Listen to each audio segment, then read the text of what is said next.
নেত্রকোনার মদন উপজেলার আকাশী গ্রামে ছাগলের ধান খাওয়াকে কেন্দ্র করে গত 12 এপ্রিল আমিনুল ইসলাম ও ফারুক সমর্থকদের মধ্যে সংঘর্ষ হয়।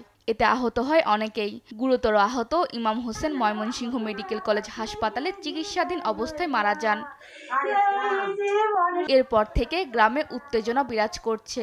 ইমাম হোসেনের মৃত্যু ঘিরে অভিযুক্তদের বাড়িঘরে হামলা, ভাঙচুর ও লুটপাটের অভিযোগ তুলেছেন ভুক্তভোগীরা। গরু, বহি, হিরি, টাং টুং ওকরে যত তা আছে না মানে কিস্তা নাই লাগা পর্যন্ত সুনের কটুয়াটা নাই গিয়া যেনি হইরে আমি 8 করবে দিয়ে আমার জি নাই হুত নাই মাটি কাটিয়া দেশে দেশে বেটা মাটি কাটিয়া দেশে দেশে এনে জমাইছিলাম।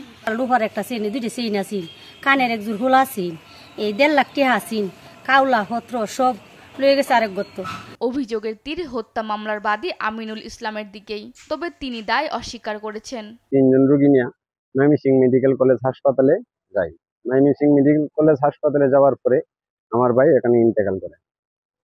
তারপরে আমি শুনলাম ওখান থেকেই যে লুটপাট হচ্ছে কিছু।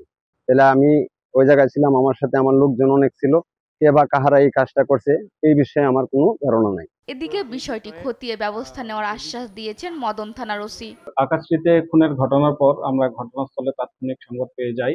যাওয়ার পর ওই জায়গায় আমরা পরিস্থিতি নিয়ন্ত্রণে নেই এবং আমরা এই ঘটনাস্থলে পৌঁছার আগে কিছু বাড়িঘর ভাঙচুরের ঘটনা ঘটেছে, কিন্তু আমরা যাওয়ার পর আর কোনো বাড়িঘর ভাঙচুর হয়নি। ছোট একটি ভুল বোঝাবুঝি থেকে প্রাণহানি সহ কয়েকটি পরিবার হয়ে গেল সর্বশান্ত।